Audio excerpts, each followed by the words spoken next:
such a high tolerance, it might get on my nerves. I'm like copy pasting the argument. Well, I found out I've many times when I'm not sponsor alcohol in the chamber, Water, I love that. Members of the House, the King of the Literary and Scientific Society, Daniel Leveni.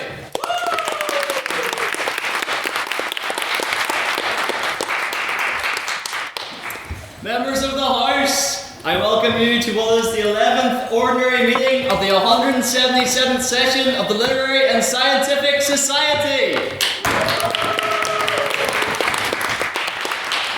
Now, as you guys all know, because I keep harping on about it, we are the most active society on campus, and we have done so many things between the last ordinary meeting and now, so this is very much a test of my memory.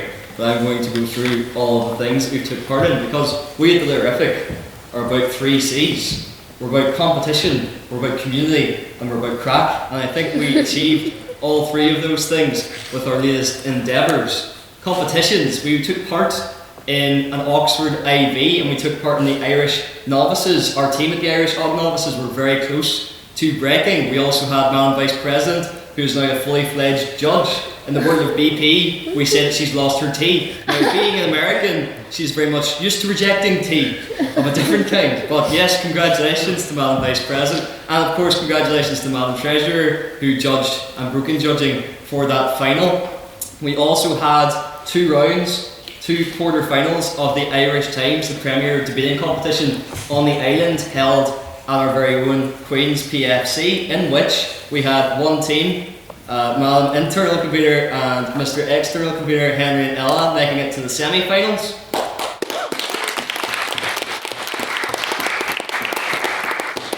And we also had an individual, Cormac, making it to the semi-finals too, so that's great. And I also noticed Cormac's sister, President Emeritus McMullin, is in the crowd tonight, who will also be taking part in that semi-final, so best of luck to all of those competitors.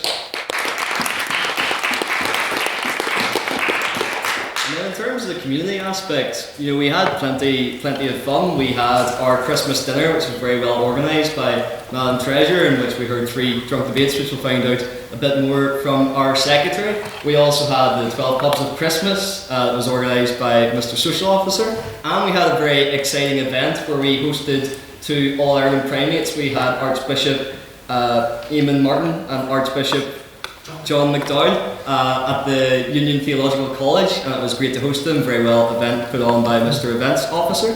And finally, we also just had a great crack. We took part in the Phil debate as well. Beth represented us at that and did a very stellar job. So these are all the great opportunities that you yourselves, as members of our society, can take part in. And I think I have remembered all of the events thus far. That brings us to tonight. We also took part in a quiz this week with our friends from the Lore Society, in which we took first place. And speaking about quizzes, now is your chance to ask me and put me to the test with some questions, 4 presence questions. So, do we have any presence questions in the house tonight? Yes, Flynn. Flynn Nugent for the minute. Would you rather eat 1,000 tablespoons of tables or 2 tables of tablespoons? If you ask my family, it's like they'll say most of the things I have ate in the past aren't far off. There's 2 options, to be honest. I'll go 2 tablespoons of tables, was it? 1,000 tablespoons of tables. Or what was the other option? 2 tables of tablespoons. So, I mean, the metrics, like how big a table are we talking here? This table? Yeah, sure. Okay, I'll go for the tablespoons then. Why not? Yeah, because I mean, most of the things I eat are with a tablespoon anyway, so I probably have ate part of it, you know, coming off the tablespoon. Any other presence questions? Yes, there are. In spirit of tonight's debate, can you sing us the Abolish The Monarchy song? I would love to, but that would take quite some time, and I would need 3... Oh, the whole song? Oh, you mean the Monarch song? I thought you meant the George's song. No, the Monarch song. No. That's the answer there. I know that Eric can sing the song, so if you want it done justice, ask Eric. Yes? With approaching deadlines, would you be more an Alexander Hamilton running like you're running out of time, or an Amber calm collected? I love the Hamilton reference. At the minute, I'm Oranberg because my assignments are on the 6th of January. I know it must be the worst thing that's ever happened Stop on the. making that joke. But anyway, yes. So now I'm Oranberg. I feel like after Christmas, I'll very much be like Alexander Hamilton, writing 4,500 assignments June, early January time. But for now, I'll be Oranberg. Any other presents questions? Yes? Following on from a previous question, in the Christmas spirit, would you be willing to give the house a rendition of your favourite Christmas carol? Well, my favourite Christmas carol? I mean, you should have come to the carol service yesterday, and you could have heard like the compilation of all the best Christmas carols. I'll give. Taking too long here. Who? Give me a Christmas carol. Silent Night. Jingle Silent Night, Holy Night. In fact, in the spirit of Silent Night, I'll take the title as a request and stay silent. Any other president's questions? Yes. In the spirit of music, I was thought our option yesterday where the honorific podcast on your podcast. This looks bad for me. Mr. Secretary's Lyrific podcast was taught. Maybe it's because, maybe it proves I'm not so vain after all, because I don't love to listen to the sound of my own voice all of the time. But others do, obviously. But no, I think it came third in my podcasts on Spotify Wrapped. Yeah. Any other president's questions? Yes, Owen? I want to know from that's what you have for breakfast today. Oh, so for breakfast today, I thought, a lot of people get healthy in January, like with a New Year's resolution, but I thought I'd like to stay ahead of the curve because you'd be eating your Christmas dinners, and as we all know, calories don't count at Christmas, but I thought, get ahead of the game. So I was going to eat an apple because I heard it was good for my core, but Bethany and Rachel were in the kitchen too, and they were eating like a green fruit. And they were like trying to convince me to eat the green fruit, and the more they convinced me, the more I was kind of giving in. So yes, I succumbed to peer pressure. I know that's the fruit punch is quite a fruitless endeavour, but aren't you glad I'm finished with this segment so that we can all move on? Any other precedence questions? Going once, going twice. Okay, so I suppose we'll move on then with private members' business. So this is your chance as members of the House to bring up anything that you've seen happening in the news recently. It can be as trivial as you like, but if you'd like to get other people's opinions on it. So do we have any private members' business in the House tonight? Yes, Madam Turner. I'd like to know the House's opinions on Cynthia Erivo and Ariana Grande's press tour for Wicked. I think they're incredibly poetic. I think that I really relate to them, and I'm holding space for them. And I think I'd like to hear the House's opinions on it. Yes, anyone on the Wicked Back for Good press tour? Yes, Madam Treasurer. I'm being forcibly told to respond to this by Madam Hilton, but I have been following on a lot, of course. I think it's very interesting. It's very funny, like the concept of them doing a press tour together as an ED-driven lesbian situationship. But I do think there's a lot of problematic elements in terms of like how like thin and obviously mentally unwell they are, and like there's a lot of weakness in Ariana Grande now, and it's not very healthy. It's not very good, and I think there's emotional element of it that I don't enjoy for especially young girls who will see that, and I thought we'd moved past all that, but it turns out Ariana Grande's will be the same 10 years in the past, 10 years now, so. Thank you. Do we have any other thoughts on that piece of private members' business? No, I guess we shall move on then. Is anyone else another piece of private members' business to make the substance from? Recently informed that a non-Lynam got £1 worth of donation, I think just today. Now making them the party with the largest donations compared to the Tories having 5 or 7.1 million pounds. Anyone on Reform's donations of late? Yes. Am I the only one who remembers when Elon Musk was promising to donate £1 billion to Reform? Anyone on Reform's donations or Elon Musk?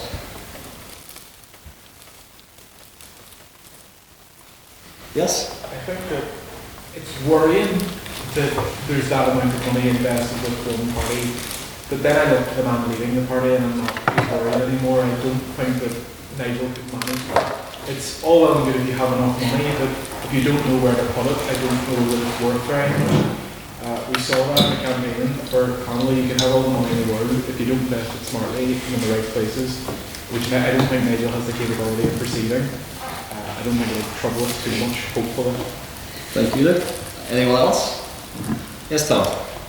Well, I'm not as worried about the 9 million, or in fact any figure, because as a result of the Corrupt Practices Act, there's only so much money you can spend in a given constituency during the election time. So not only can we not actually accept the idea that Nigel Farage can actually manage this money, but also they just can't spend it all, because that's not how our system works. So I'm not too concerned about it. Thank you. Owen? I think because it was, no, anything that's, because it was sent in cryptocurrency, I'm pretty sure someone can correct me otherwise, it's just more, showing more the Americanization of European politics, which not only troubles me, it deeply offends me as a proud European here. Thank you. And then James, back. Does the House have any comment on Slovenia, Spain, Ireland and the Netherlands boycotting Eurovision because of Israel's violation? Okay, on to another piece of private members' business that is then. Yes?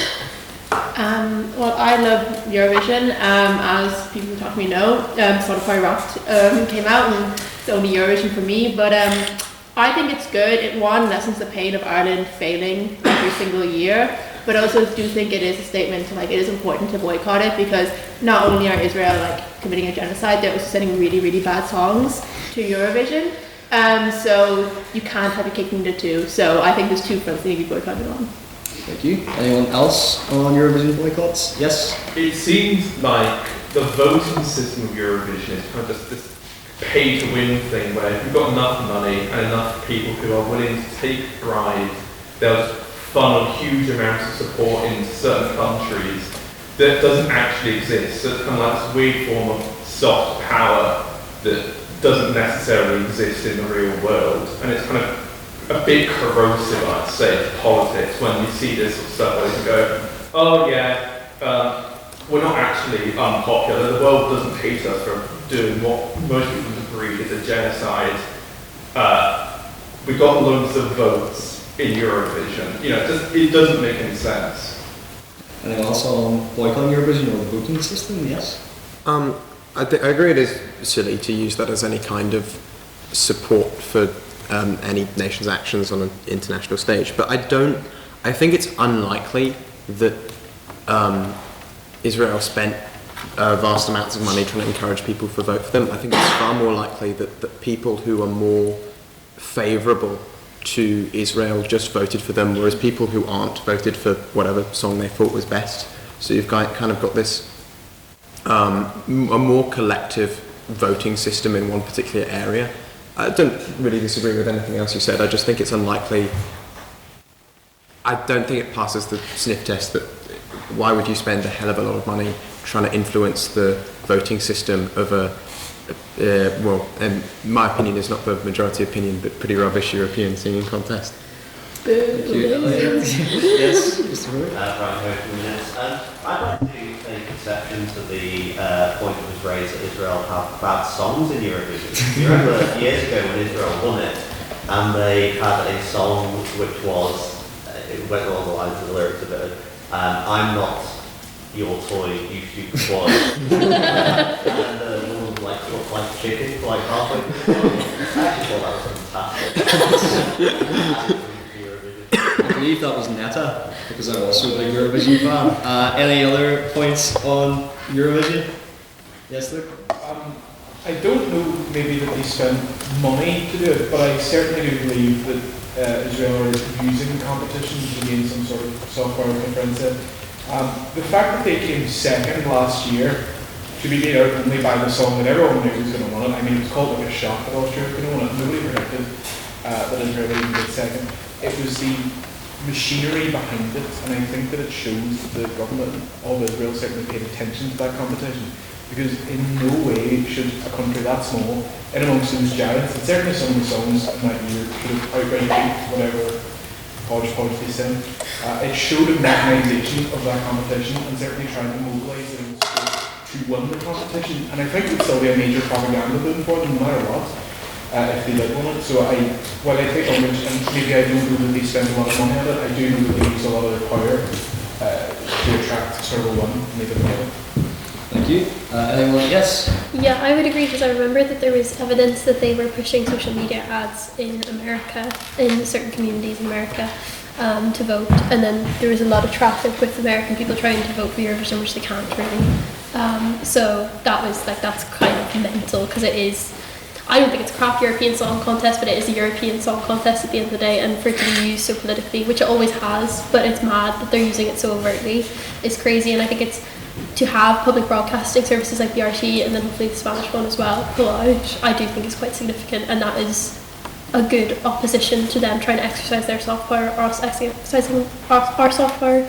And also I think that, I know that there's no suggestion the BBC will pull out, but I think they should, just to avoid another nil pois, just for embarrassment reasons, never mind the current situation in the Middle East. Just save yourself, guys. Thank you. Tom? Well, I'd like to second Ella's point. Who here has actually saw an ad to vote for Israel in Eurovision last year? Because I got an ad that was advertising Israel's entry to Eurovision. I've seen a couple of ads, just paid promotions for Israel quite a few times. So I think it's quite a strategy that Israel is employing through using social media and competitions such as Eurovision to become more sympathetic in the mainstream. So I'm actually not surprised about what Ella said, and I'd expect it in the coming Eurovision competition. Thank you. We'll go here. To turn it back to Eurovision as the main point, I would say ever since Turkey stopped participating in Eurovision, My favourite Turkish entry was "We Could Be the Same." Came second. Thought it was a decent one. Yes. Any other? Yes. Someone who doesn't watch Eurovision, was Israel's entry last year any good? Anyone on whether Israel's entry was any good? Yes. I actually don't really watch Eurovision anymore, unfortunately. But the point I was going to make is Australia still in Eurovision? Yes. Yeah. Why are we talking about the Australian lobby and their influences to try and influence the but also Australia's in it, Israel's in it. Is it a European singing competition anymore? They actually tried to do Eurovision Asia, and this sounds like a self-good joke, but this is actually true. But they had to call it Eurovision Asia and not Asia Vision because it is a brand itself. But that would have been quite interesting to see whether Australia would have moved to that one as well. All I will say though is that Milkshake Man got robbed and definitely should have been in the final last year. Any other points on that? Yes, President Where's Black. Just on a lighter note, but keeping the Eurovision thing, does the House agree with me that the best winning band in recent years was Maneskin? Anybody disagree with that? Anybody want to take a fight with that one? I won't even try to pronounce the name of their song. Nope. Anyone on Maneskin, or just generally their favourite Eurovision winners? Yes? I think it is very good, but it's kind of a pity that they all broke up and now Damian is making bad pop. No, he is dating. Yeah. I didn't know this either. He is dating Dove Cameron, so And they make bad pop music together. Yeah, but he's dating Dove Cameron, so First walk you down. First Box Fizz and now Maneskin. What is going on here? Any other points on Eurovision? Yes? Yeah, I think Måneskin's song for Eurovision, a couple of their songs are right, but a lot of them are a bit crap, to be completely honest.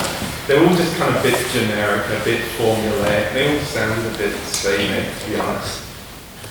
We'll take maybe 2 more points. The other 2 over here. We'll go Ari first. I might have to say, if you want something that's different, the other winner and Nemo from last year, they have amazing Swiss German rap. So I'm going to put that out there because my Spotify, my number 2 song was a French rap song, really randomly.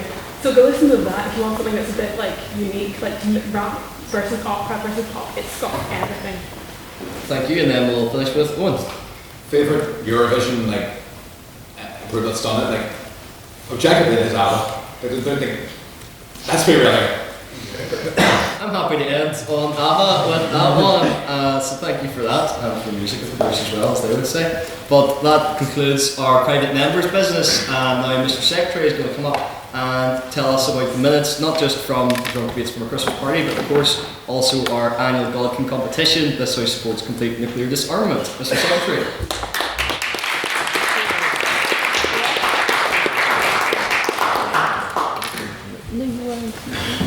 Thank you, Daniel.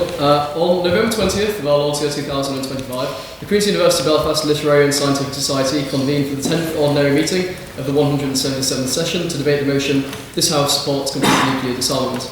First we had President's questions, where we heard from Owen, who said, "What did you have for breakfast?" Daniel replied, "Cereal and watching the weather report." It said, "Snowflakes."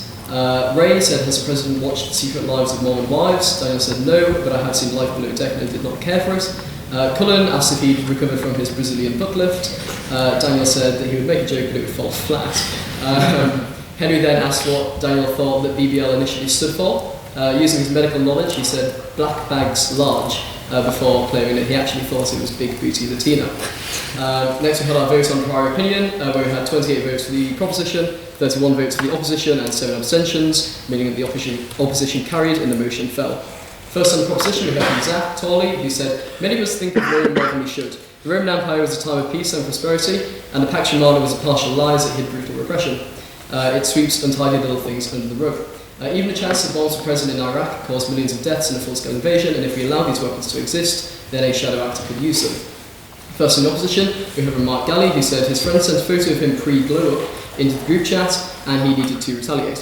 If he sent this video, he'd be expelled and arrested, and he has another video of Mark, and if he sends this video, then he will return with another video. He needed to find something more moderate. He then claimed casualties as 20 million from World War II, 80 million from World War II, from World War I and World War II, and then he said the biggest nuke that we had killed 3 million people. He then made the argument that nukes are safer because they kill less people, which is fair. The issue is not the crazy man running the country, but the nukes, he said. Instead of banning guns, we have certificates. Instead of banning the French, we have visa applications. And if nukes do get into bad hands, our concern shouldn't be the nukes, but the hands that they are in. Second on the proposition, we heard from Oliver Eaton, who said, "When your entire strategy is literally called mad, it's mad. If you hit me, I'll hit you so hard you die. But you'll die harder." Just because it's smaller, it's not insignificant. If mad does not alarm you, then a tax bill might. The UK poured £205 billion into Trident, and I have more fear of my house being taken out by a meth lab explosion in the Holy Lands than Benjamin Netanyahu killing all of humanity. Second on the opposition, we heard from Natanya Mardani, who said that responsible nuclear powers will never pose a threat. Pakistan has threatened nuclear use more than it has won the World Cricket Series. India has learned over centuries that strength is the only language that some people understand. You can't build a nuclear-free world when you have a neighbour who acts like a Bond villain on a budget. She said India has never issued reckless threats. Countries that keep nuclear weapons are safe, and that those who give them up are swallowed, and that we will not survive by giving away our weapons. So true. Third on a proposition, we heard from Ash, who said, "In a world without complete nuclear disarmament, the world is not flat, it is a tower that can topple at any moment." She said that when humans are exposed to extreme stress, the brain switches to rash fight or flight response. In only 10 minutes, you have to respond to a nuclear threat. Donald Trump only has 5, as he would tweet about his massive weapons. Complete nuclear disarmament, avoid mistakes that could be made, and if the border is unsafe, the best thing to do is avoid the chance of toppling all the roots and pieces. Third in opposition, we heard from Nihal, who said, gave a warning actually that this speech may contain reality checks. He said, "The proposition is so blind, I would ask them to cheat me on extending my deadlines. Whoever trusts least wins, and whoever trusts the most loses. If your city has thieves, you add more locks, you don't remove them. Smart control is key. Is it moral to trust regimes that don't trust their own citizens? If wolves descend on your village, you don't blow out the lights, that way you simply won't see them, and they are still there." Fourth on the proposition, we heard from Luke Coyle, who said that today our reason, logic and beliefs go on trial. Today in the dock stands the belief in complete nuclear disarmament. The creation of nuclear weapons has prevented Ukraine from getting the help it needs, and it should be noted that despite nuclear devices, it has been unable to protect the world from the scourge of the earth, the UCD-LNH. This was met by a lot of applause. Then it was technological unreliability. India has 1.2 million active military personnel, whereas Pakistan has a few 100,000. The proposition presented the wrench to disarm weapons, and the opposition presented the trowel to dig trenches. Finally, we heard from William Brown, who said that we got too good at killing each other. Mad assured safety from nuclear weapons. Gaddafi dismantled his nukes and he was killed. Hussein got rid of bioweapons and he was invaded. If he was a dictator, he would build weapons immediately. North Korea sits proudly as a quiet state and survive thanks to nuclear weapons. If ever the winds change, then South Africa will regret disassembling those nuclear devices. Killing people has never been so easy. All you need is a drone and an Xbox controller, and Mad has seen keeping us safe from being vaporized and entrenched by Shihan 36. Then we had our votes on speakerability, where we had 42 votes for the proposition, 13 votes for the opposition, and 3 abstentions, meaning that the proposition carried and the motion passed. Then it was also Godkin competition, so the newcomers debate. We got the results of that. So in third place we had Luke Coyle, in second place we had Netanya Mordani, and in first place we had Ash. Then last week we had our Christmas debates, which were little mini debates, 2 minutes long. The first debate was this house believes Die Hard is a Christmas movie. Firstly we heard from McCormack. He said, we watched Die Hard at Christmas. EJ then interjected and said that she drinks mulled wine in July, potentially in the shower. And this encapsulates the Christmas spirit.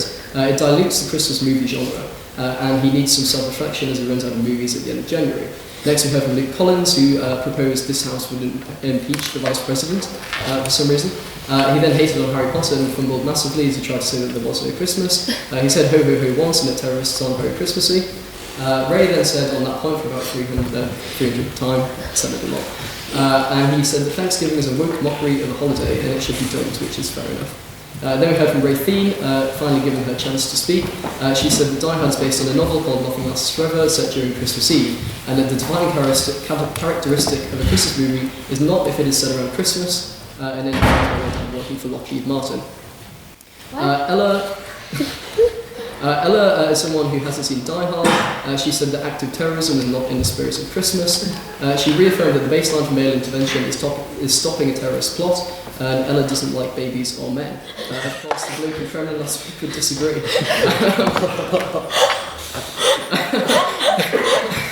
Sorry. Then we had this house regrets the rise of Christmas in November. First we heard from Ash, who said I'll put the drink and drink debating today. She then told Daniel DeVilliers to fuck off. Then she said when she walks down the street and sees Christmas decorations in October, it makes her very, very happy. Mariah Carey needs to stop making Mariah Carey noises. She loves spooky vibes, liking Halloween. Too much of a good thing ruins it. Potentially a fake Mariah fan. And what weather matters to music. Daniel then, we heard from, who was next? Was it you or was it Henry? It was me, yeah. It was you. Next we heard from Daniel, Henry claimed that you assaulted tailoring with your outfit. He said, you said if you were hungover like Ella on Student Christmas, then you agree with me. Daniel had his carer make him dinner, Bethany. Clear to see modern day slavery is still a thing.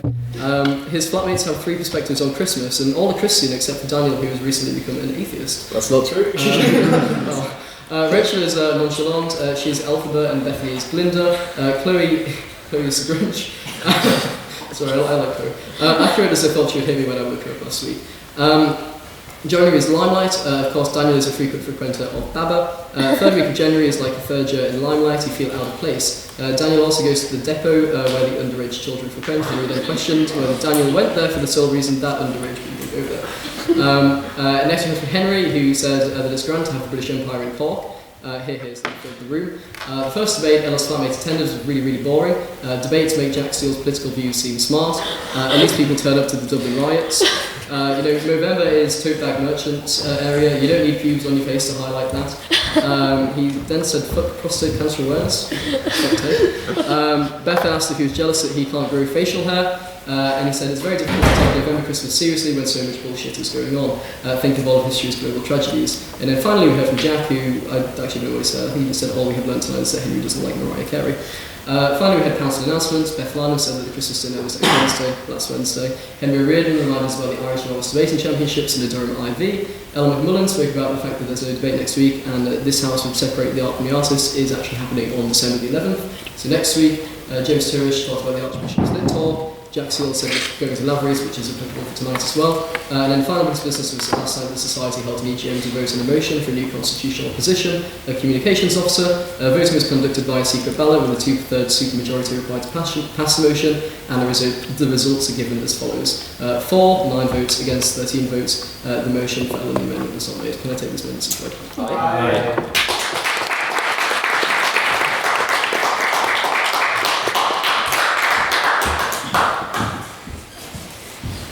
Thank you, Mr. Secretary, for those minutes. And again, yes, credit to Ashika Kaur, who is our Godkin Colours competition winner, and her name is being engraved on that trophy as we speak, so it'll be exciting to see that, alongside, of course, the winner from last year, our internal computer. Now it is time for the reason you're all here, the spectacle of tonight. This house would abolish the monarchy. We have in front of us 4 speakers on either side ready to stand up to the podium and give their 7-minute speeches. Just to go over the rules before we conduct our first vote, speakers will take it in turns, proposition and opposition, to come up to the podium and speak for 7 minutes. During the first minute and the last minute they have protected time, which means for those 5 minutes in between they have unprotected time. This is where they can receive points of information. That is from their adversaries on the other side of the table, but also from members of the House. To make a point of information, simply raise your hand and shout point of information on that point or POI. It is then to the speaker's discretion whether they accept your point or whether they decline it. You must then leave 15 seconds after they have either accepted or declined to offer another POI, otherwise that's barracking. Don't worry, I'll remind you of my trusty gavel. And also your POI should be no more than 15 seconds long to allow the speaker to get through their 7-minute speech. But before we start, there's also one other rule, Madam Vice President. Yes, so don't curse, that goes for speakers and people who ask questions at the end. If you curse, you owe the House bottle of court. Please pay it promptly or else they will hunt you down and find you. Yes. That's about it. And she has been watching documentaries about serial killers recently, so I wouldn't want to take her up on that bluff. Before we get started, we must conduct our vote of prior opinion. So this is what you think walking into the House tonight on whether you would personally abolish the monarchy. So can I have all those who would like to vote for the proposition who would abolish the monarchy to raise their hands now, please?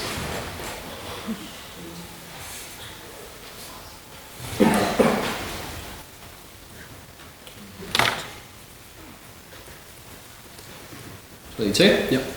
And can I have all those who would like to vote for the opposition on the vote of prior opinion who would not abolish the monarchy? 2. Put your hand up. Does it come over here, Elliot? 13 is that? Yes. And finally, can I have all those who would like to abstain on the vote on prior opinion to raise their hands now?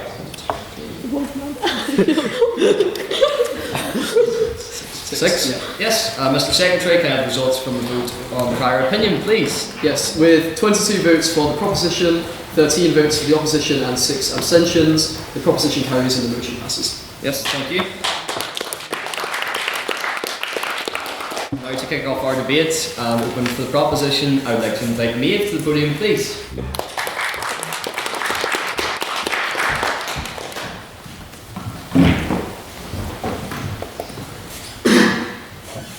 Greetings, ladies, lords, and everyone in between. So this speech has been very hastily typed in the last hour, fueled by coffee and sleep deprivation, but, I've heard it's the best way to do things, so here we are. So, November in uni and immediately followed by December exams is awful. I'm looking forward to when these tests are over, being free from this overbearing and looming thing that, while I might not be constantly thinking about it, I know it's there, pissing me off. And, there's so many rants that I could just go on about. See, there's multiple topics I feel like this about, and luckily, or at least for me, one of those topics is abolishing the monarchy, and luckily I have a lovely captive audience to listen to me. See, firstly, probably the most basic reason, but oh well, money and the amount that the monarchy drains from the average citizen of the UK. Now, I'm sure someone in opposition will bring this up later, but I'm going to start this conversation. And maybe they won't, because they'll realise that it's actually a terrible argument. Everywhere I look talks about the sovereign grant, which, is a grant that they are meant to use for all of their royal shenanigans. But the thing is, it does estimate that the average taxpayer only pays £1 or £2 a year. So yeah, technically that isn't much. My crippling coffee shop addiction costs me more per day. Bob and Butts has my heart and also all of my money. So now I hear you thinking, how in His Majesty's amazing world is this proposition's argument? So it turns out this estimate's actually really wrong. The grant doesn't cover security, any weird secret alumni stuff that they do, or ceremonial events such as coronations or funerals. You think that coronation the other year was cheap? It really wasn't. Spoiler alert. No one, including the government, ever actually gives a clear, good estimate of how much the royal family actually costs and spends per year. Point of information. Yeah, go on. The Crown Estate gets £1.1 billion in profit. Doesn't this contradict your argument that the monarchy is a net negative from the coffers of the British state? Yeah, but do you reckon that actually ever ends up back benefiting us? There isn't anything that necessarily says that we're paying taxes towards them, but there isn't always something we get back in return. Whatever opposition tries to argue regarding money cost, there isn't actually an argument there. It truly costs the taxpayer barely anything in taxes. They'd be upfront about it. Because just because there's something physical that happens maybe in London or something, if we're paying taxes for it now, we're feeling the impact of it now. We might feel other impacts later on, but we don't actually acknowledge that that's where that's from.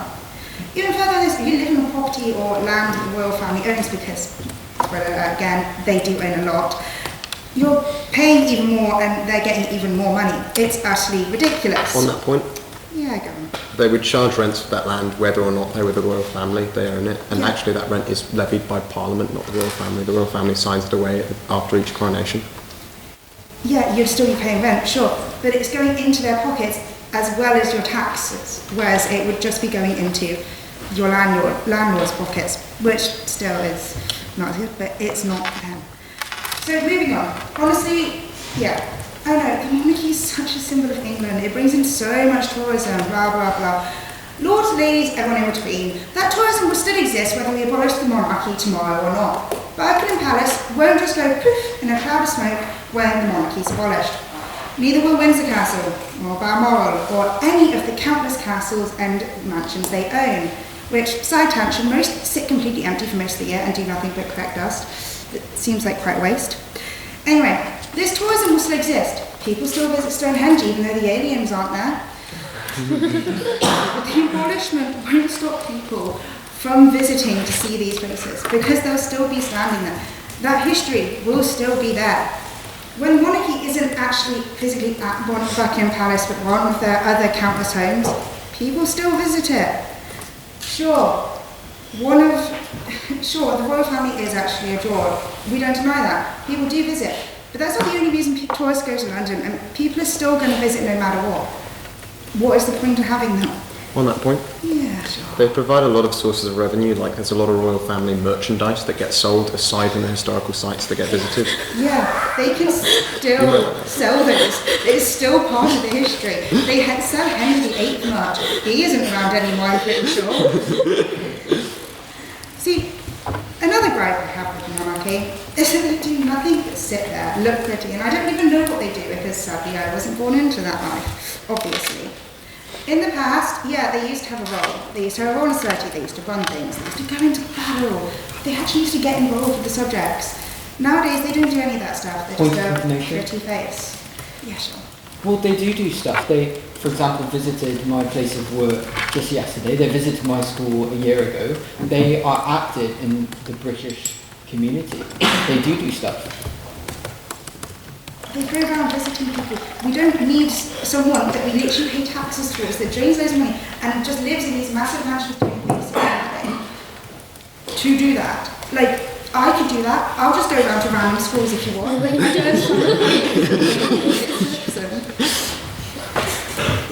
It's being ridiculous. You're being ridiculous in believing that the UK needs them to function because they don't actually do anything for the country. Lastly, it's completely undemocratic. These people absolutely won the birth lottery. They are the kings and queens, literally, of nepotism. They are born into this role. Whoever is born first gets to run a country and the rest gets to support them. However, there's also the government, which not only are actually chosen by the people that live in the country and are more qualified than the monarchy to do this, they also run the country when the monarchy doesn't.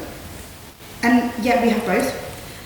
These people get money, housing and comfort just because their blood runs through jewel encrusted veins that is royalty. It's unfair. Yeah, the birth lottery, as I call it, is unfair, unjust, and will continue to happen. I'm aware, I'm not stupid.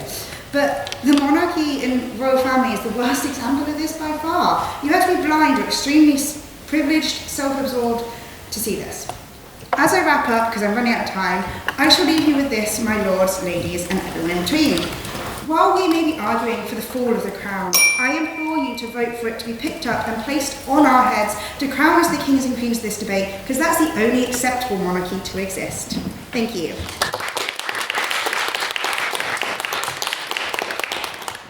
Thank you, Maeve, for that very fine speech. I would now like to call to open the case for the opposition. Tom, to the podium, please.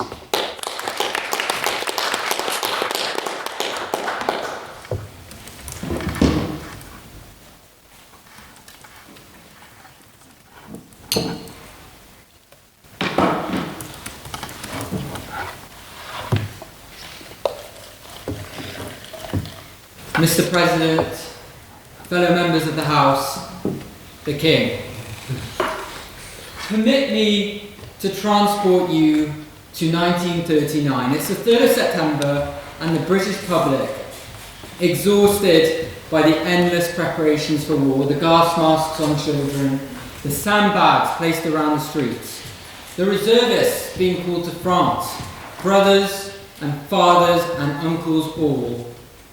With your family, you tune into the radio and you hear the words of King George VI, speaking of the present threat to our nation.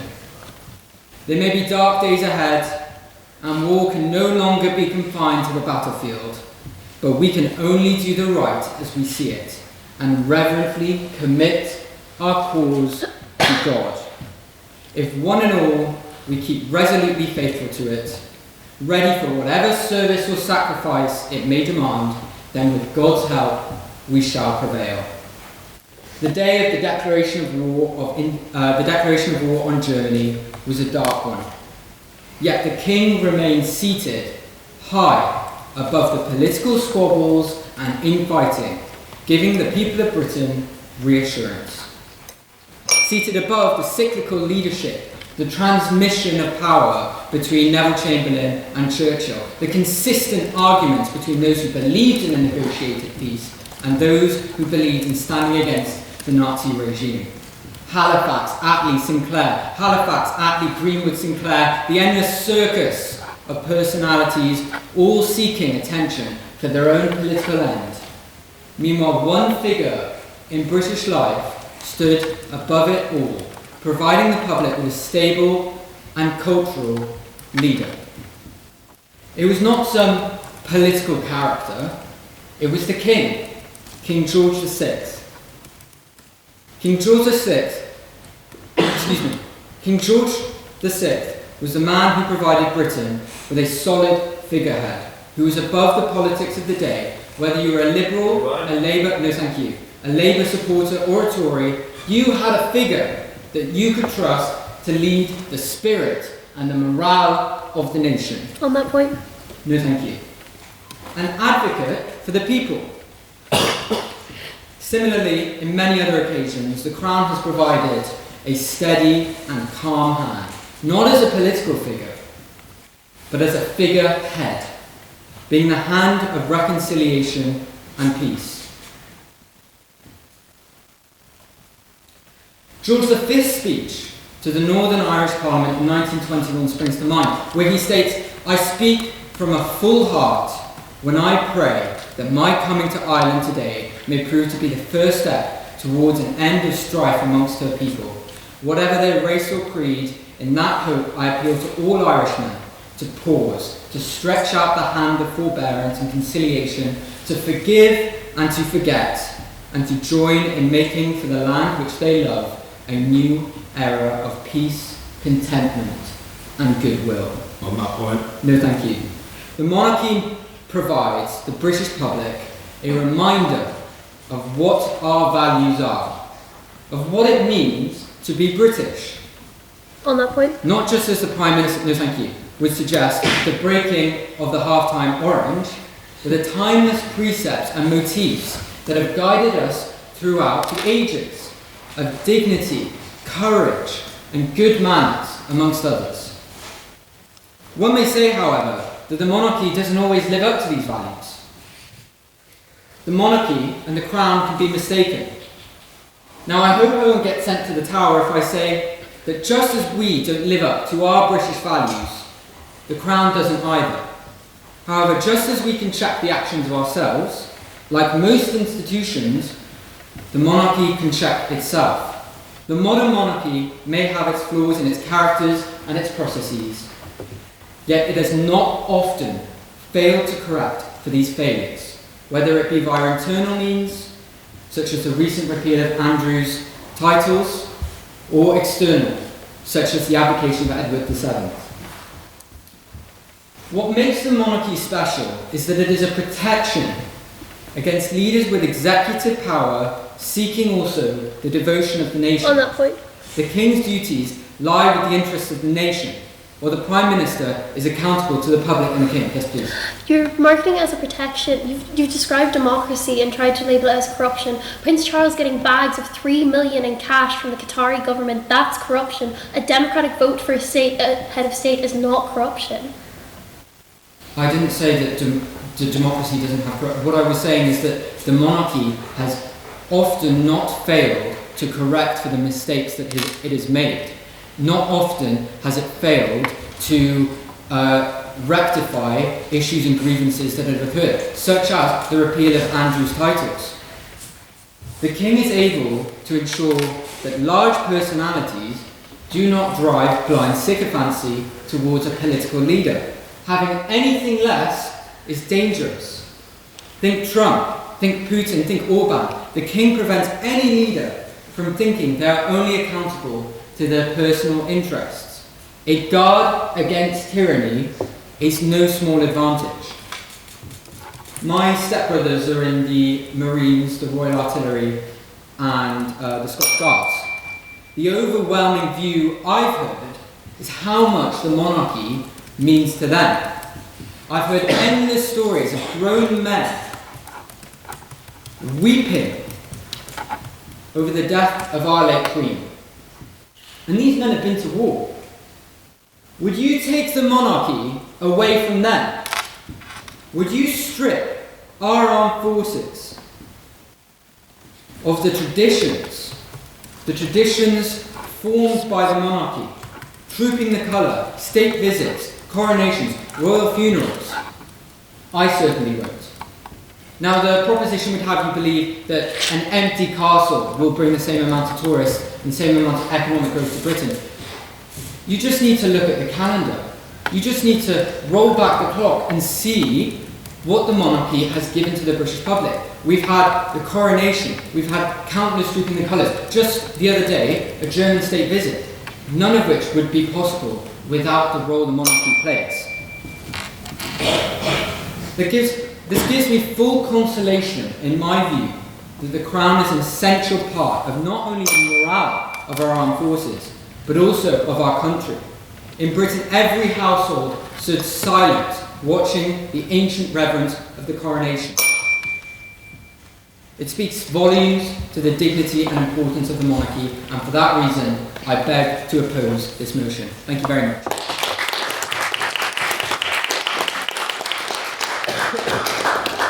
Tom, for that very fine speech. Now, second on the proposition, I would like to invite Emily to the podium, please.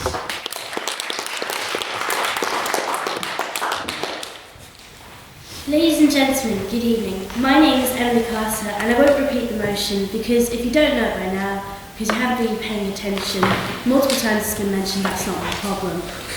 I'm also sleep deprived, mainly thanks to the writings of a 17th century cardinal, so here goes nothing. I have many reasons for supporting an end to the monarchy, because let's be real, what has the monarchy ever done for us, except kept the artists of the Shankill and Sandy Row in business? And because I'm a new resident of Belfast and my bestie Google Maps hates me, I have had the privilege of viewing this art on many occasions.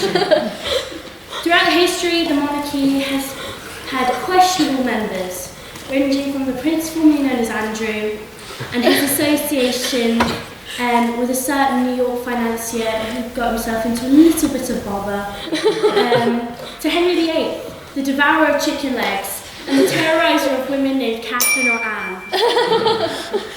Factor in the fact that in some cases the royal family tree looks more like a wreath, and I do think that is definitely a reason to reevaluate. I mean, why are we rewarding a bunch of people who have reproduced with their cousins? I mean, really, Queen Elizabeth and Prince Philip. Despite the fact that King Charles is estimated to be worth £640 million, the government is still paying for the upkeep of royal estates and travel. That means we, the taxpayer, no. That means we, the taxpayer, are paying for this, despite the fact that the king could clearly, absolutely afford this. I'd now like to talk about the divine right of kings, which is the idea that kings get their authority from God to rule, and obedience to the monarchy is a religious duty. It's mildly entertaining to think that God looked at Charles and went, "Yep, that's my guy. That is my guy." Let's not forget, this is the guy who had Katy Perry play his coronation gig, because this was the first ever event in history Ed Sheeran passed on. More importantly, shouldn't we, the people, get to decide who we want leading us? Take the recent Irish elections, for example. The country decided to elect Catherine Connolly, an independent TD from County Galway, with a landslide 62%. If you ask anyone about her If you ask anybody about her predecessor, Michael D. Higgins, they would have nothing but positive things to say. That is because they had an actual choice in picking a leader. How can we claim to be a democracy when we have an unelected head of state? I'm not saying we should pull a French Revolution guillotine and Charles and Camilla. What I'm suggesting is worse. I think they should be banished to Hull. I think they should have to support Rotherham United, which would cause them infinitely more suffering than facing the guillotine. The British monarchy isn't the only one consistently racked by scandal. The Spanish and Dutch monarchies also faced major scandals in the last few years. The Spanish king, Juan Carlos II, had to abdicate in disgrace over corruption charges. Wow! Leaving his son in charge. I'm not even going to get into the mess that is the Saudi royal family and their murdering of journalists. We're, again, not facing any consequences for this. No. Time and time again, it is shown that the monarchy is unaccountable to the public. And in my opinion, if the taxpayer is paying for William and Kate's helicopter, I think they should be open to a bit more scrutiny. Ladies and gentlemen, I have voiced quite a few reasons for why the monarchy should be abolished. I think deep down, overall, it is just an elitist, outdated institution that is fundamentally not fit for purpose and consistently rewards bad people. I would urge you all to pass the motion and just abolish the monarchy. Thank you.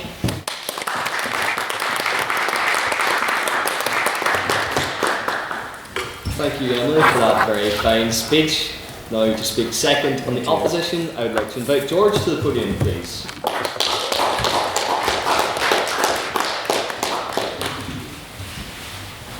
Good evening, everyone. I will admit I haven't prepared very much for this debate, but it's an issue I'll speak on the heart from. It's not just a point of conviction, I consider it a point of loyalty and duty to speak in favour of the monarchy as a British citizen. I'm going to address a number of the points, particularly your points of accountability. If we fund something, there must be accountability. I wonder what your thoughts would be on foreign aid, where we send money to a large amount of money to countries, they piss it up the wall, and we basically get a complete lack of investment on it. And also as well, if their citizens commit criminal offences, we can't even deport them to those countries as they refuse to take them. So that's quite an interesting one. But back to the main point of the monarchy. Why should we be in favour of it? Well, you say if we remove it, there's not much that will happen to the country, maybe slight problems with tourism. There won't be any country anymore. It's called the United Kingdom for a reason. On that point. Yeah, go on ahead. To go back to what you said when I was in protected time, the fact that you're comparing starving children in countries that are pissing off the money that they give them to people who are living in castles, George, even you I didn't think was so unethical in regards to who you give money to. I never mentioned starving children. Foreign aid is there's a lot of foreign aid that doesn't go to starving children. It goes to dictators and it goes to some very sinister things. Trust me, I've done research on it. Yeah, go on ahead. What about Prince Andrew? Has listened to stuff that he's done is sinister? Well, I'm not here to defend him. Sinister, yes. But then again, you know, people have flaws. That doesn't really have anything to do with the institution of the monarchy. As I said, the institution is, we're talking it's integral to the United Kingdom. Without the institution, there is no United Kingdom. That's a fact. What a word. Yeah, go on ahead. Could you just amend the various parts of legislation that enshrine monarchy as Parliament is sovereign? No, you can't do that. I mean, how can you ask a country that's called the United Kingdom to no longer be the United? Then it's not the same thing, is it? It's gone. Yeah, go on ahead. We were something else, and now we're the Republic of Ireland. It can change. It can happen. What's that? Sorry. We were something else, and now me, as someone from Donegal, is the Republic of Ireland. Things can change. Well, I'd say that would be to their detriment. Actually, the Republic of Ireland's quite a good choice, as we can now see, if you look at the difference between the leadership. So, a lot of European countries have low-profile presidents, which you may have various reasons. You can look at Catherine Connolly. No one can really make any strong thing that Catherine Connolly has anything near the star power or interest that the king does. Fortunately, it was a very bad choice. They probably should have went with someone like Maria Steen, who's a very intelligent candidate, but I'll probably get silenced on that too. Another thing is, if you look at I think the legal point was a good one. Our legal system is someone who has studied a bit of law, maybe not too much. But, constitutionally, it's absolutely crucial. If we look at, the criminal justice system, it's His Majesty's prisons, it's Crown Court, all sorts of things. It's absolutely integral. And going to the armed forces as well, which my colleague mentioned, it's quite good to see that we've never had a mutiny by, the Civil War. Our armed forces are extremely loyal, and, we look... Go on ahead. Now, the Curragh Mutiny wasn't a mutiny in the traditional sense because no one refused their orders. They were just going to resign their commissions before they were forced to do that. So I wouldn't put that or call that a mutiny in the traditional sense. But that would be quite interesting if we could have a drink, maybe discuss that. Curragh Mutiny is quite an interesting thing. But no, generally our armed forces, we can see in America where there's problems. I know Captain or Senator Mark Kelly is now being potentially recalled to face a court-martial for informing soldiers and that they can refuse illegal orders, and now maybe he's getting things. So if you have a constitution, perhaps maybe it isn't the strongest defence. We can see service people in America being potentially punished for following the law. Go on ahead. Speaking of punishment, if Prince Andrew's last name wasn't Windsor, do you reckon he wouldn't be in prison? Well, I think it's best probably that I don't comment on that. But, that is a active, well, as far as I'm aware, it's not a legal case, but it could be. So it's probably best not to comment on that. I'll just take my leave of that one, but it's a good question. Any other questions from this side, actually? I noticed there's a bit of a... Go on ahead, yeah. What do you think about the fact that they killed Princess Diana? Well, I don't know if Princess Diana was killed, but she, I believe, was a very good lady. Really, really good. Probably one of the best stateswomen of the 20th century. Definitely in the top 3 stateswomen, along with the late Queen and Baroness Thatcher. In which order you can probably potentially guess, if some of you know me. But yes, no, to sum up, I know that a lot of my points were made to derision or questioned, but I do believe that the monarchy is absolutely integral to Britain. You're shaking your head, but you didn't ask me any questions, so I don't know. If you really have a problem with it, then you could maybe ask a question, but that's okay. No, I think I've made my point particularly clear. It's not really been much engagement, so I think I'll leave it there, and I will say, God save the King.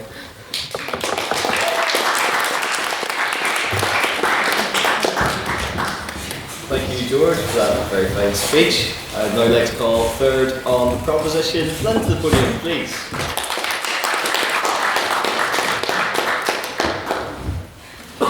Good. Yep. Ladies and gentlemen, tonight we are faced with the king of all questions. Should we abolish the monarchy? However, I first want to wage war with the opposition. Tom, 1939, it's a very long time ago. George VI actually sat in his palace most of the time, while it was Churchill who went around and did all the work. What else have I got here? Oh, Andrew's titles were recruited like 20 years too late, I'd say. Who's next? Oh, George Foreigner. Research? What was your source? 4chan or Reddit? And to the detriment of the Republic of Ireland, last time I checked, their GDP per capita was like double what is up here. Anyway, let's get into the actual speech. I can turn this page. Now I have a question for you all tonight. Point of information? No. Where is all your tax money gone? I love money, I'm sure you all love money as well. Last year, the UK tax revenue was £1.1 trillion. That's a lot of money. Let's break it down a little bit. I'll not go through them all, just some very important ones. So 180 billion to the NHS. That's good investment. 46 billion for transport, 15 billion for environmental protection, 6.5 for the EU. I thought we were done with them, but we're still paying megabucks. And 510 million for the family in Buckingham Palace, who wave at people and pretend to be important. Sorry, what? You mean to tell me that we're giving £500 million to people for effectively doing nothing? Where's my money then? I should get £500 million. I can do everything the royal family does. Go round, give visits to schools, wave out a window, repeal titles from people. I don't think no. You've had your 7 minutes. Oh, it's the king who lives in Buckingham Palace. I see. I guess that's something to get over there. Absolutely not. Not only does the king hoard an unacceptable amount of money, he also is the world record holder for the largest collection of selfies, which is a record that I'm sure Blaker wants as well. The king should also think about appearing on the TV show Hoarders, because he hoards a lot of the money in assets that are never used. For example, the king owns the crown jewels, which are worth between £3 and £5 billion and are never ever used except for coronations and state opening of Parliament.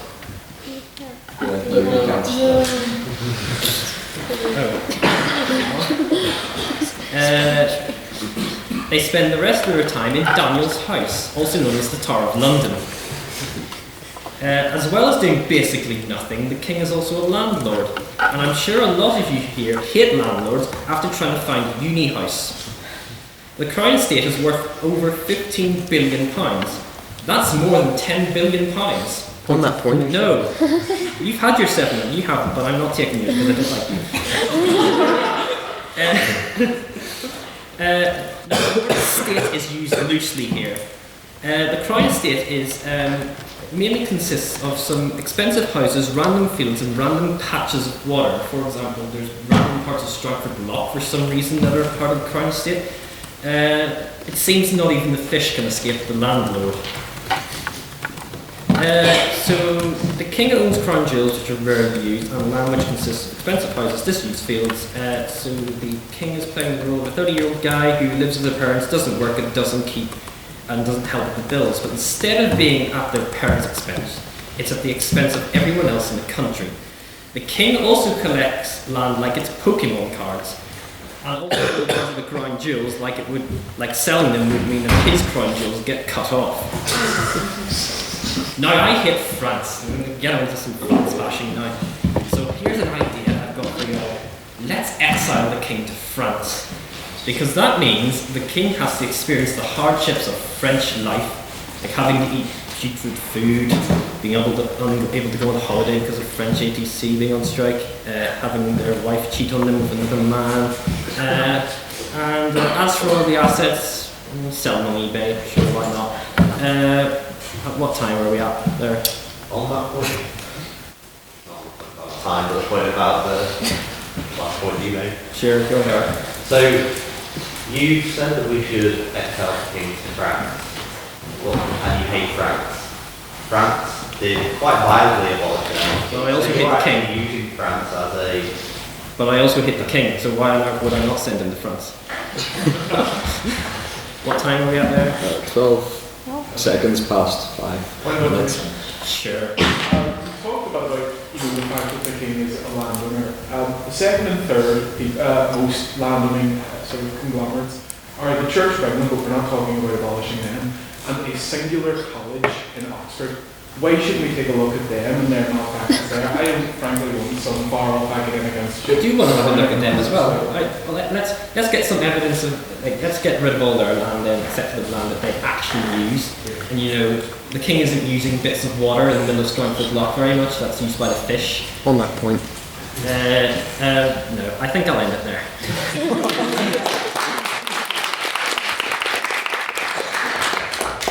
Thank you, Flynn, for that very fine speech. And now, third opposition, I would like to invite Elliot to the podium, please.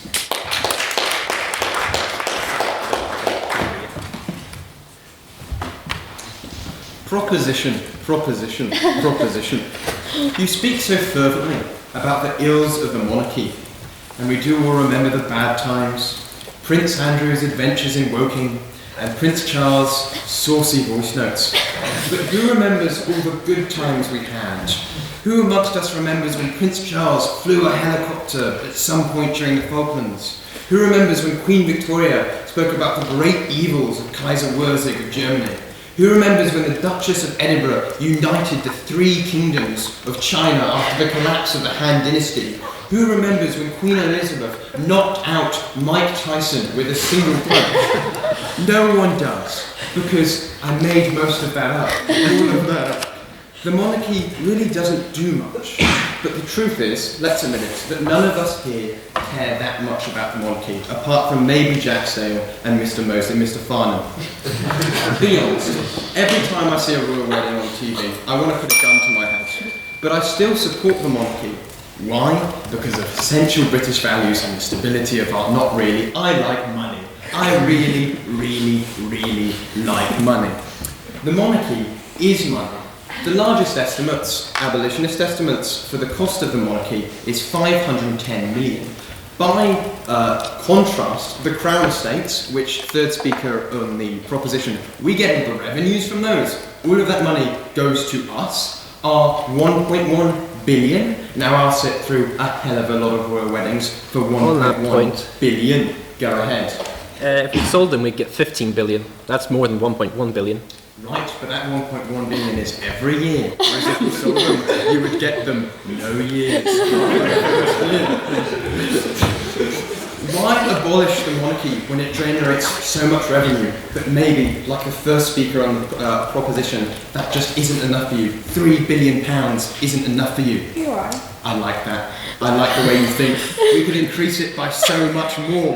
If instead of abolishing the monarchy, we exploited it. I hear you, first speaker, and I agree that the monarchy doesn't do nearly enough.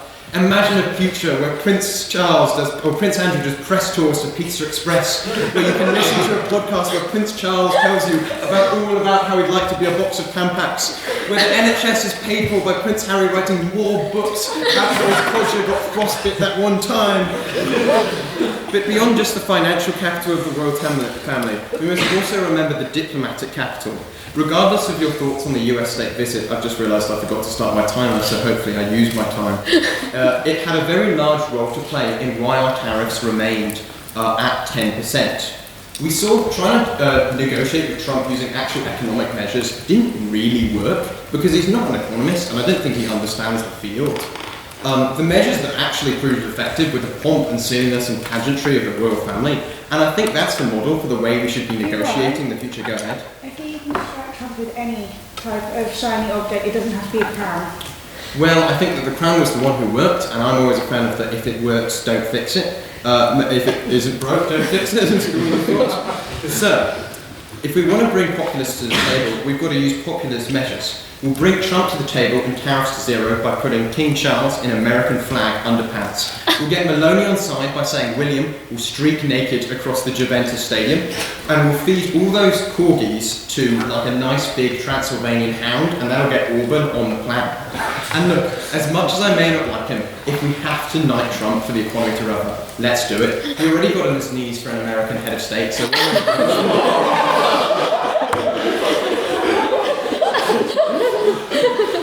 The royal family is not the linchpin of UK democracy. They are not the great defenders of the state. They are a tourist trap. And like tourist traps, although I would never be caught dead anywhere near them, I appreciate the great art by which they separate tourists from their wallets. On that point, Go ahead. do you not believe that people would go to Buckingham Palace and the Tower of London and stuff anyway? Nobody's going there to see crusty old Charles. Like, people are going to see the building. So it's kind of a difficult point to converse. People usually point to France and their castles, but actually, to be completely honest, France's castles are just better than ours. And Buckingham Palace is more of an auxiliary source of revenue for like heritage sites specifically. It's Windsor Castle, which brings in the big bucks year round. But also, as I said previously, there's a lot of other sources of revenue that the monarchy provides. You know, we film all these events, the coronation. We have this, I mean, it's tacky and tasteless because it's tacky and tasteless money in our pocket with all these like H&M teddy bears. I don't know if you know this, but people won't normally pay 40 quid for a teddy bear. But if you put like a crown on it and a cloak, tourists will literally tear each other's eyes out to get in it. So, if you... Yes, go ahead. Show me where that money has been invested and not just been used to further line their pockets. Well, it goes into our parliament, all of the revenue from the Crown Estates, and then the money that comes into the tourists. I guess a portion of that goes to the English monarchy, but obviously they're charged VAT on that, and that money is coming from externally. So we will always see all of the money from the Crown Estates, and at least a significant portion of the VAT we levy on those purchases coming from foreign tourists. So, if you love the English monarchy with all your heart, if you sleep with an effigy of King Charles and curse Harry, Meghan and Oprah with your dying breath, carry on. If you hate the English monarchy and pictures of Oliver Cromwell and Tony Blair adorn your wall, fair enough. But if, like me, you couldn't really give less of a toss about the English monarchy, but you kind of like money, you might as well vote for the opposition. Now, I don't know what time I'm on, but my only note here says if you run out of time, talk about the days. So I get to... No? Okay, I won't keep that one, but that was in the original draft. Thank you very much.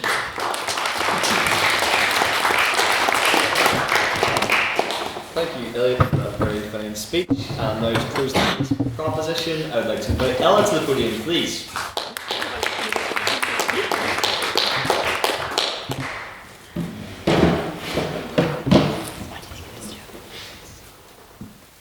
Madam Vice President, I just have a fiance present. I'm going to go now. And this is a little bit higgledy-piggledy, but bear with me. Good evening, ladies and gentlemen. I'm aware that you're probably prepared to doze off, while the woman from the Republic of Ireland lectures you about the failures of a monarchy she is not a subject of. However, before you rush to any conclusions, or before George rushes to clutch Beth's pearls, I will painfully admit to you that I was once a royalist, ladies and gentlemen. Let me take you back to the year 2012, to the rural hills of Donegal. The air was crisp and we were basking in the smell of Irish freedom and sheepshite. However, seven-year-old Ella had been put on a strict diet of BBC television because my parents were aghast that I was developing an American accent because of Hannah Montana. My eyes were open to a country of One Direction, Girls Aloud, and sexy, real-life Prince Charmings, ladies and gentlemen. I was mesmerised. So when my primary school teacher in those free Republican hills of Donegal asked her students in the summer of 2012 what was the incredibly important, joyous international event taking place in the summer, she didn't expect my hand to shoot up in the air and exclaim, "The Diamond Jubilee, miss!" Because that, to many people's surprise in the room, is not a really good thing to say in Republican Donegal. It actually gets quite bad reception. But she was referring to the Olympics, which were class, by the way. the summer of Britain was an image of unity, grace, and coolness. When Queen Elizabeth skydived into Wembley Stadium, not only did the monarchy seem cool, it also seemed justifiable to a brainwashed BBC-ridden 7-year-old Ella McMullin. However, even in the face of One Direction and pre-balding Prince William, I soon came to learn about small mitigating factors to the royal family's cool factor. Things like colonialism, greed, sexual proclivities, incest, and taxes, because nobody's taking my money. The core purpose of monarchy, as far as I can determine, is continuity. It acts as a sort of constitutional screensaver, calming, decorative, and activated mostly when nothing else is happening. We are told repeatedly that this is an indispensable national asset. Yet if you were asked people how often they actually rely on the monarchy for anything, the answer would fall somewhere between never and, oh, I do really love the Queen, but what's his name again? On that point, Yeah. there's thousands of charities, I don't know, I think it could be hundreds, maybe thousands, that rely on royal sponsors, royal people sitting on their board, and it's of great benefit to them, so I think there's a demonstrable benefit there. Yeah, I think charities, I'm obviously pro-charity, I'm also pro-foreign aid, I'm poor people getting money. I'm just not pro the rich people having it. Obviously people can be rich, but the ones who get it just because they were born. You know, I am a nepo baby, guys, I am daddy's little princess, but at the end of the day, there can't be more than one, there can't be more than one. So, let us just be honest. The monarchy is an institution whose qualifications process consists entirely of being born on time.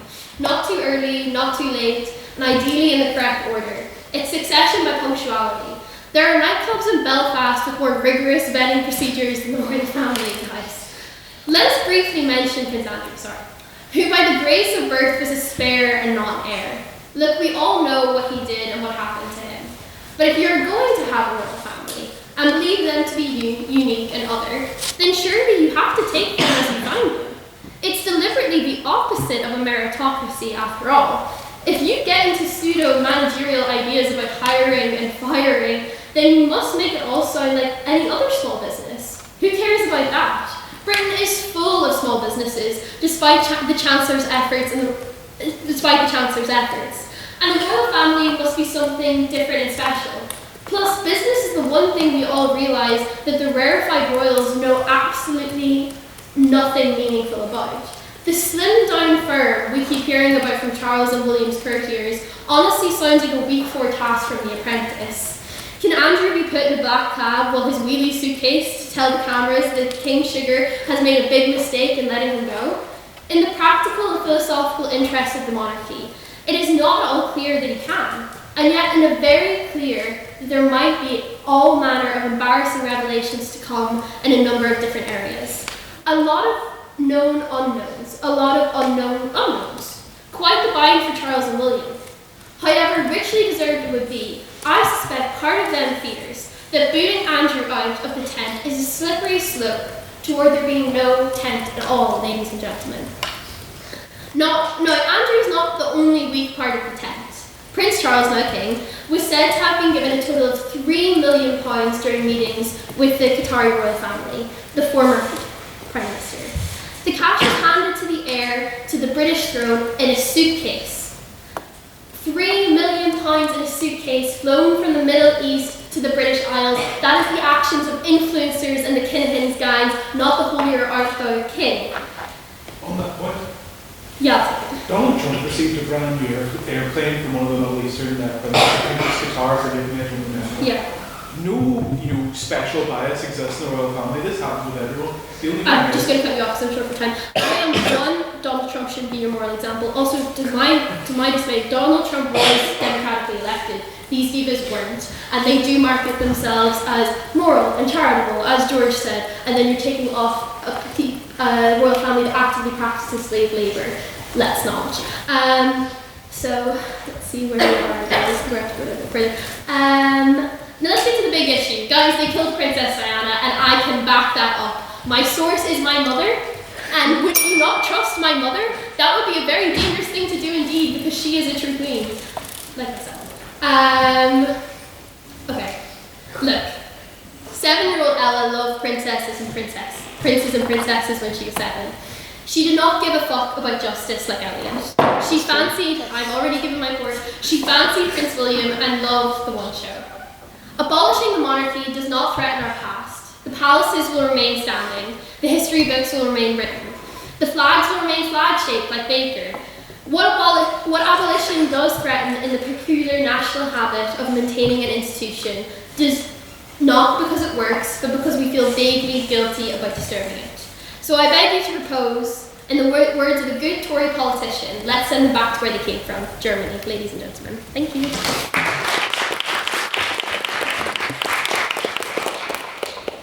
Thank you for that very fine speech, Ella. And now to close for the opposition and close the debate as a whole, I would like to invite Beth to the podium, please.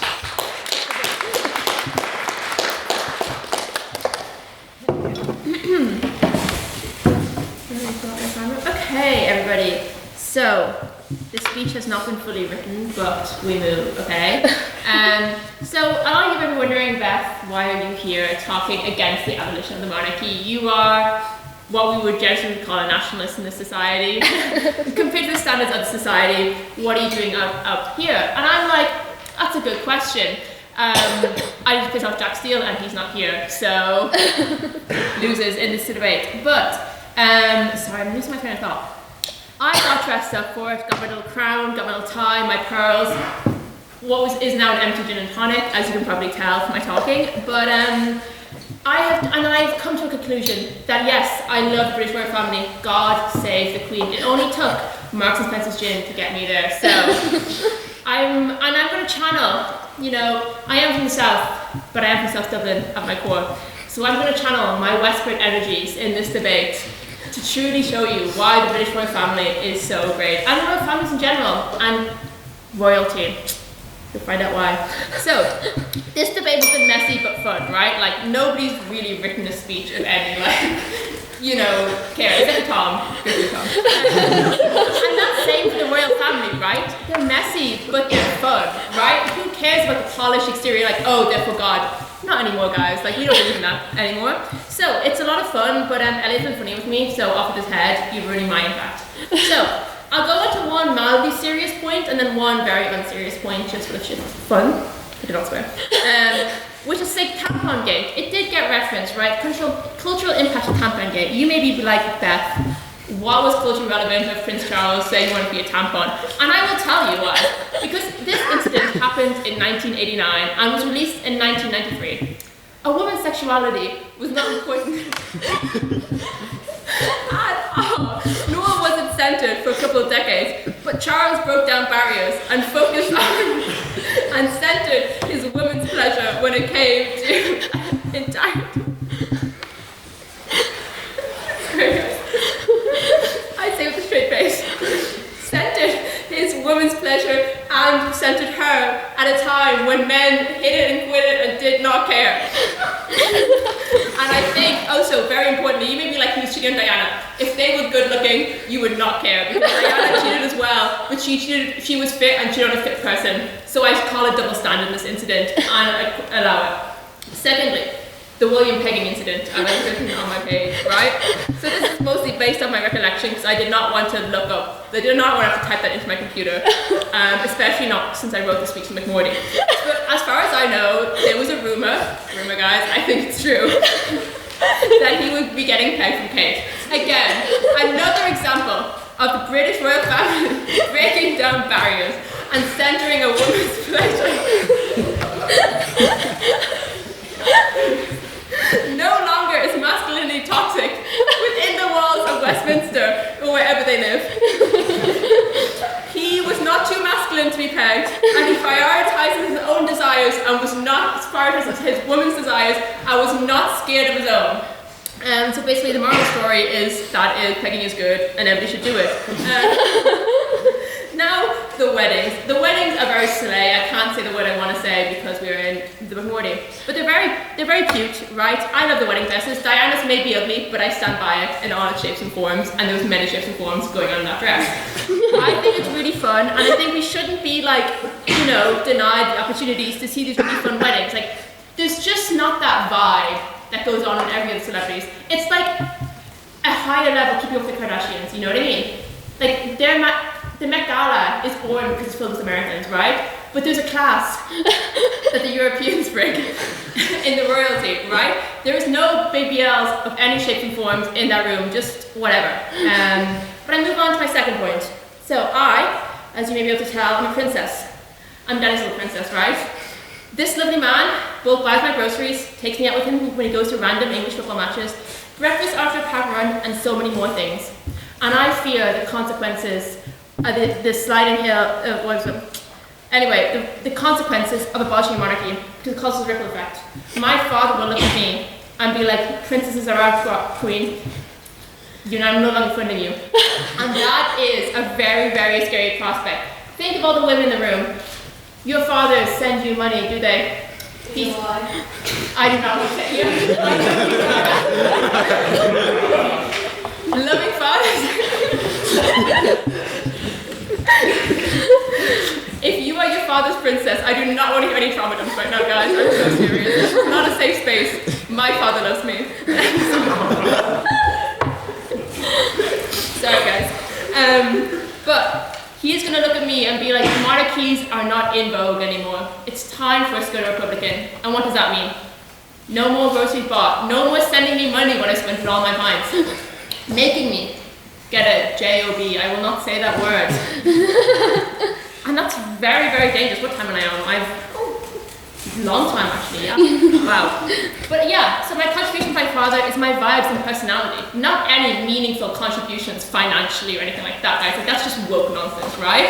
We should be able to benefit off of institutions, and people should be able to benefit off of institutions without bringing anything to it. You don't rely on the monarchy. I, pinnacle of fit and health, do not rely on the health services care system. Doesn't mean it shouldn't exist, guys. There's many people who rely on it.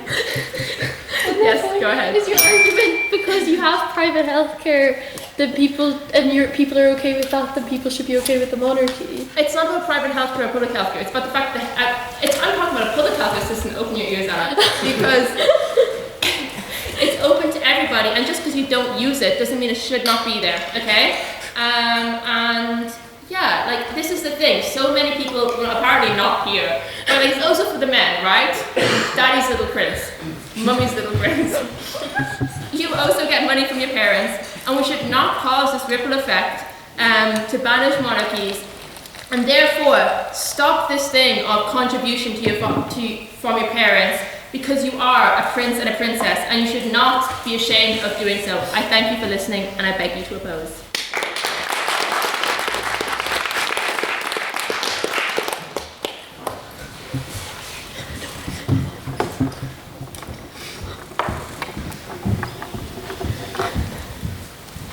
Thank you, Beth, for that very fine speech. And thank you to all of our speakers tonight in what has been an extremely lively and entertaining debate, as I'm sure you'll all agree, as you see from the faces and the reactions around the room. It's also worth acknowledging that we have a main speaker at the table, so well done, Emily, as well, on your first speech. Now it's time for questions for the proposition and the oppositions. This is your chance as members of the House, if you felt that there was something that was maybe untouched upon on the debate, or you would like speakers to expand upon some of the ideas that you heard in their speeches, now is the time to do it. So, do I have any questions for the proposition in the House, please? Yes. So one thing I don't think was really touched upon was the King's constitutional position, at least in the UK. Because of the kind of position of the Constitution in the UK that we kind of know, we don't really know. I'd be interested to know that in your world, how do we deal without the King? How do we deal out the King's prerogative powers in absence of a monarchical figure that essentially pleads his power from tradition? How do we deal with the amount of power? Do we give it to an elected official?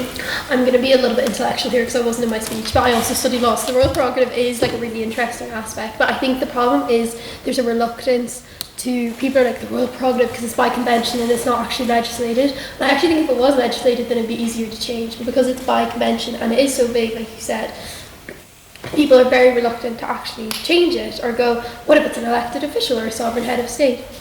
But what I find mental about that, like it's the same thing, the fact that I think it's brilliant that the UK doesn't have an actual written codified constitution, but then you come up with all these things and be like, there's no precedent for this, there's no precedent for this. Look everywhere else. They all have, you have in other countries, you have non-constitutional monarchies, and then you have a sovereign head of state, you know, that's elected. Like, it's not the idea. Like every law professor I've had has always been like, guys, if we change it, there'll be this wide opening gap. But at the moment, as it is, like, you could have an absolute diabolical heir to the throne who comes in and decides that he's gonna, you know, use his prerogative powers to make everyone wear purple on Fridays. Like, that is, I know people say that's hyperbolic, but it's not actually totally out of the realm of legislative possibilities. So I think it's actually scarier that by convention, someone who's born by blood has a lot of power that they do not exercise, but they could exercise. That's way scarier than in our world saying have a sovereign head of state that we elect.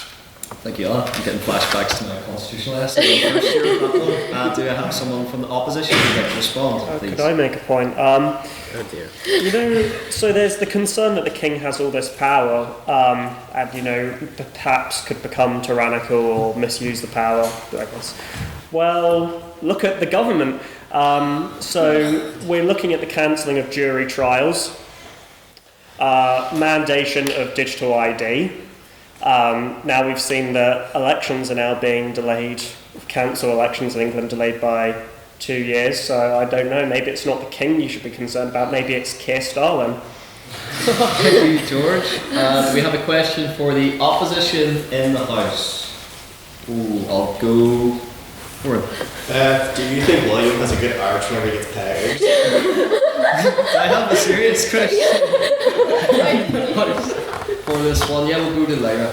My sympathy is Tom. What about the fact that the previous British monarchs have killed all the Welsh royal family and that Wales has no legitimate Welsh royal family? Well, as a proud Welshman from the small South Wales town of Monmouth, I have to announce my disgust with the history of the monarch's relationship with Wales. However, today we're talking about the modern monarchy. We're talking about a figurehead who can command the morale and the spirit of the nation. The monarchy today doesn't hold a lot of political power. It holds a lot of cultural power. And I think it's an important asset to not just England, but also to Wales, Scotland and Northern Ireland. It allows our countries to stand on the international stage and be seen by people all around the world. That's why the tourists come and flock to London. It's because of the monarchy. Thank you, Tom. Would someone from the proposition care to respond? One, I think I watched the episode of The Crown where he goes to Wales, and it is class, but it is like one episode that Prince Charles, now King Charles, goes to Wales. Like the actual, I know you're Welsh and I shouldn't be lecturing you on how the royal family should act in Wales, but at the same time, like their actual connection to these places, I would put into doubt and I put into question of a lot of, not you, but a lot of other Welsh people who probably feel quite disconnected from a royal family that are primarily English. I actually, not to praise Britain for a second, but I think you're downplaying yourselves in terms of tourism capacity. Like, I love going to London for the West End, you know, Oasis, Spice Girls, you know, this incredible history of art, like the V&A is class, the British National History Museum is class. Like, you guys have a lot going for yourselves, and you're making out that the only reason for tourism is this guy sitting in Windsor Castle or whatever building he lives in. He changes, I think. But like, it's what Britain is so much more. This is the BBC propaganda coming into me now, but Britain is so much more and so diverse and multicultural and such a cool precipice stand, like sitting at the edge of Europe. And yet you're boiling all your tourism down to a family that have a lot of controversy and get a lot of money from taxpayers. So that's my opinion. Thank you, Ella. I'm sure we could continue to talk about Wales, but of course we want to drag on. So we shall go to an abstaining question now. This is a question that is put evenly to both the proposition and the opposition. So if I have an abstaining question, we'll go over, yes? So if I listen closely, only the royal families from other countries were mentioned twice, if I recall correctly, both on the proposition side. My question is, we have these countries right now that have abolished monarchy in the past, not from Europe. You can count, Ottomans, Mexico, Brazil, a lot of countries.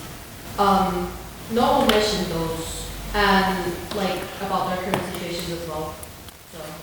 Thank you. Would someone from the proposition like to take on that question first? Well, my history in that regard wouldn't be great, so I don't know if I can comment. I feel like it would be deeply inappropriate for me to start riffing on the Mexican royal family because I did not know they had one. But at the same time, I think it is important to look at Europe because we have the same kind of economic, or they have the same kind of economic structure as Europe, or the European royal families. Like Spain is a really interesting one to look at how they kind of went about it. And the Netherlands, and they're good models for how non-constitutional monarchies work. And I think, again, like to go back to the tourism thing, like we're not like, I know I said we should send them back to Germany, but I don't think Germany want them. So I do think they're here to stay. But like they do not need to have nearly as much constitutional power. You know, that's kind of all I have to say because I really don't know anything about that. Thank you. And someone from the opposition. Well, I'd like to speak on Hungary. I'm half Hungarian, and Hungary can teach us a lot about why republics, maintaining the same constitutional order, but instead replacing the monarch with an elected president, has significant flaws. Republics are not without their scandal. Presidents and head of states who are elected are not without their scandal and are not without significant betrayals, such as that of Prince Andrew's. For example, recently, I think it was a year ago, Katalina Novak was found to pardon convicted pedophiles, and she was resigned in disgrace because of this.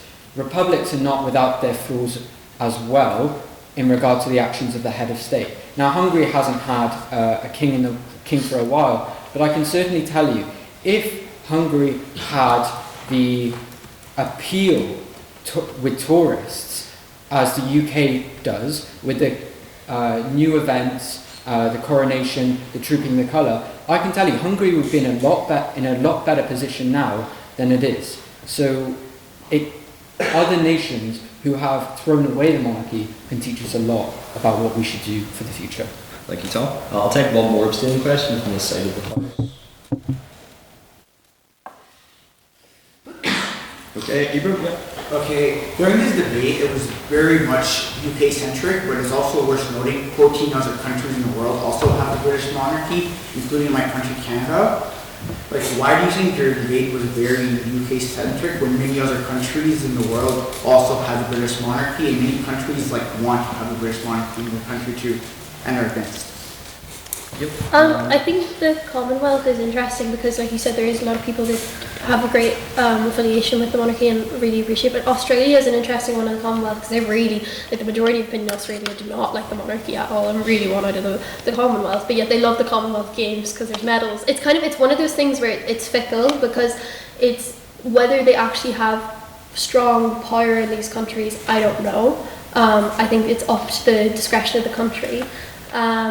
But I think I would have a lot of, as you know, I'm an Irish woman, so like we could have been in the Commonwealth feasibly, like that was the original plan per se, and I would have a lot of problems and issues with it. Looking back at the history of the British Empire and why they're there in the first place, like why are they there in Canada? Like look at the history; it is it's questionable to say the least. Like I'll be mild, and it would make me deeply uncomfortable if I was in one of those countries, but you can't lecture people in those countries about how they should feel and how they shouldn't, because a lot of them have, like especially with the Queen in particular in the Commonwealth, there's a great affection for her. But I think it would be interesting to see how time progresses in 50 or 60 years in the modern context of the Commonwealth, like what purpose it serves. But again, those people should be allowed, if they want monarchy, they should be allowed to have one. Thank you, Ella. Yes? I think it's interesting, but the reason we talk primarily about the UK and not about a lot of the other Commonwealth countries is that ultimately it's the UK who's kind of doing the cost-benefit analysis in regards to the monarchy. We're the ones who primarily pay for it, we're the ones who primarily see the benefits in tourism of local heritage sites. And I think that the analysis on that part of are we getting our value for money is something that is kind of fundamentally centred about the UK and the seat of the monarchy. I mean, to touch on Ella's point a little while ago, it's not the sole source of tourism in the UK, but it is. There's no reason, in my view, to turn down that money if we can get into it to the tune of 126 billion. And I think that primarily concerns the UK. It's an interesting conversation for the Commonwealth, but I think when people talk about abolishing the monarchy, I think that conversation starts and maybe doesn't end, but doesn't fall far short of the UK. Thank you, Elliot. And now it is time to crown the winners of our debate. So this is the vote on speaker ability. So just to remind everyone in the House, you're basing your votes not on who you personally agree with, but on who you thought spoke best on the metrics of presentation, rhetoric, argument, teamwork and engagement throughout the debate. So can I have all those who would like to vote for the proposition for speaker ability to raise their hands now, please? You know what? There's no point. Flynn, no one's giving you a medal for being noble, like. 13? 13? Yep. And can I have all those who would like to vote for the opposition on speaker ability to raise their hands now, please?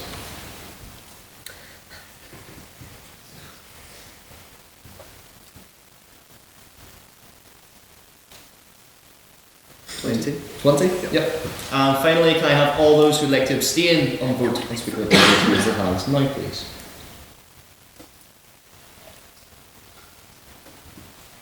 Yes. Mr. Secretary, can I have the results from the vote on speaker ability, please? Yes, with 13 votes for the proposition, 20 votes for the opposition and 7 abstentions, the opposition carries and the motion falls.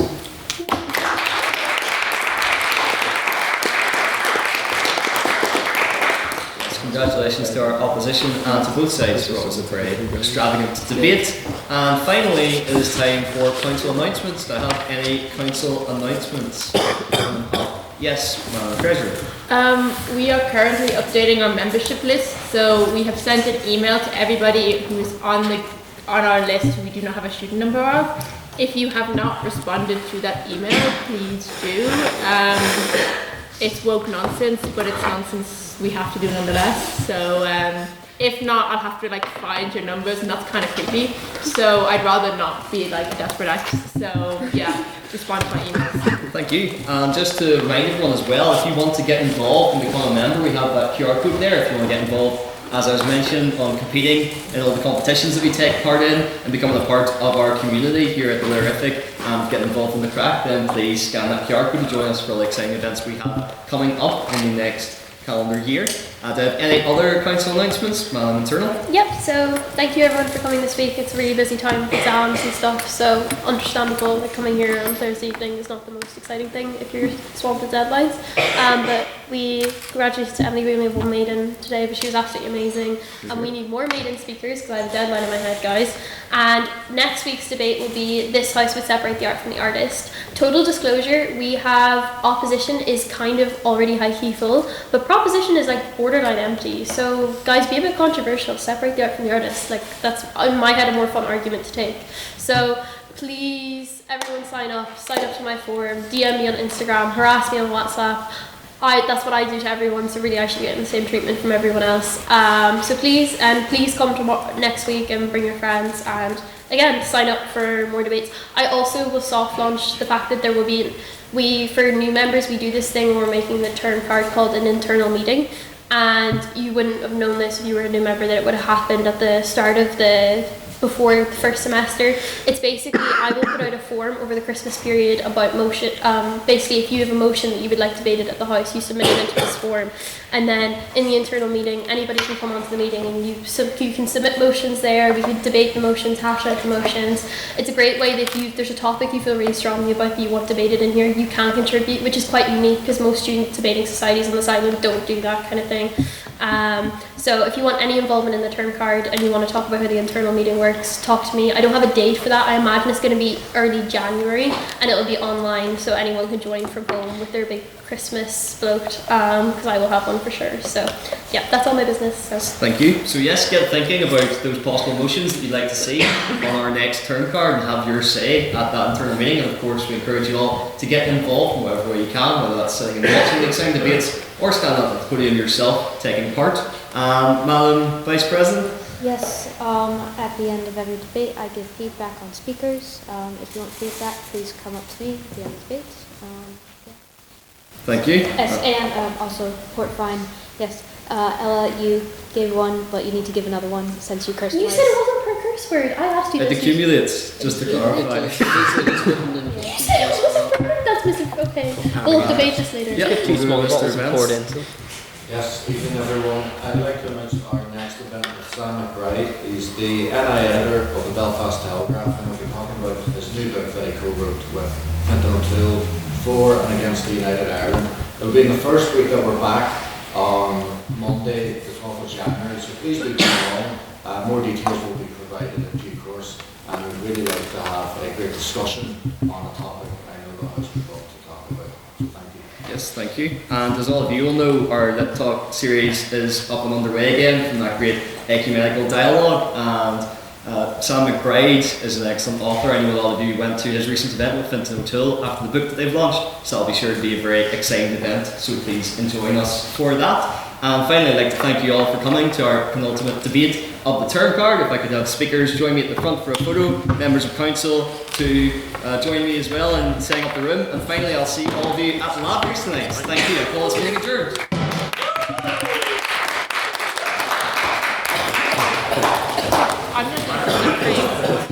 Oh, okay. Definitely could go worse. Yeah, I agree. It couldn't have went much better. Much worse, actually.